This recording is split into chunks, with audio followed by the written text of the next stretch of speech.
Welcome to Bob's Brewhouse. I'm Bob and we're back in my kitchen for part 2 of the simple mead tutorial. This mead has been sitting for about 4 weeks and should be thoroughly finished fermenting. Today we're going to stabilise it and give it a couple of days to properly settle. You'll want to have your bucket elevated. Anything will do, just make sure it's sturdy and just high enough to transfer into a second bucket. We'll be adding 2 separate stabilisers into the sterilised empty bucket, half a teaspoon per gallon of potassium sorbate and 1 crushed Campden tablet. We don't want the mead transfer too high up, as that risks oxidisation and it'll end up giving the finished mead a flavour a bit like wet cardboard. So you want it just high enough to cover the empty bucket. That'll help remove any carbon dioxide remaining in the mead as well. Now, it can take quite a while, the process, once you've got the stabilising agents in, and you're going to turn the tap on and let it drain in.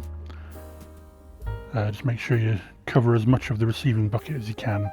You don't want any bugs or dirt or anything getting in there.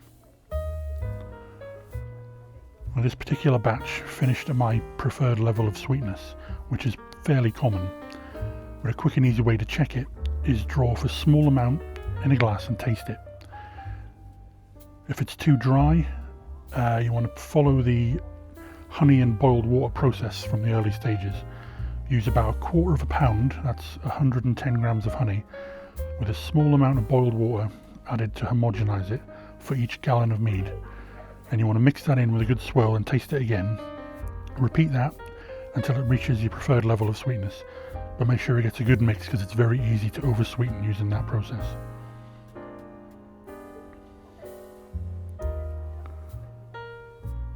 This process can take a while in the transfer. Like I said, make sure it's covered so you don't get any dirt or anything in there.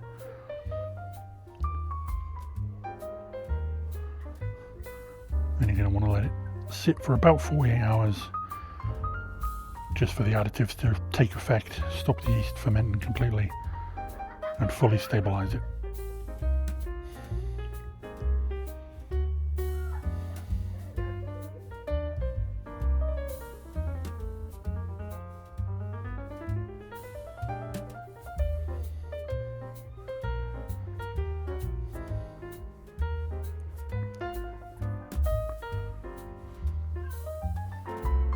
The simplest way to package your mead is in plastic water bottles.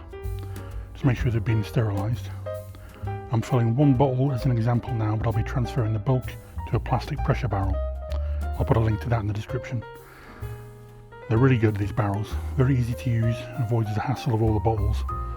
Plus, who doesn't want their very own barrel of mead? Just remember to label your mead. Nothing too complicated, just what it is and the date it was packaged.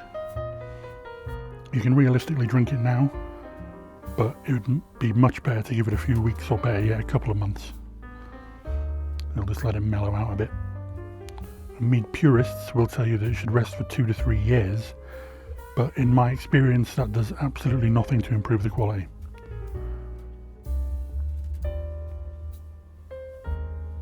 It's best served ice cold, really refreshing on the end of a warm day.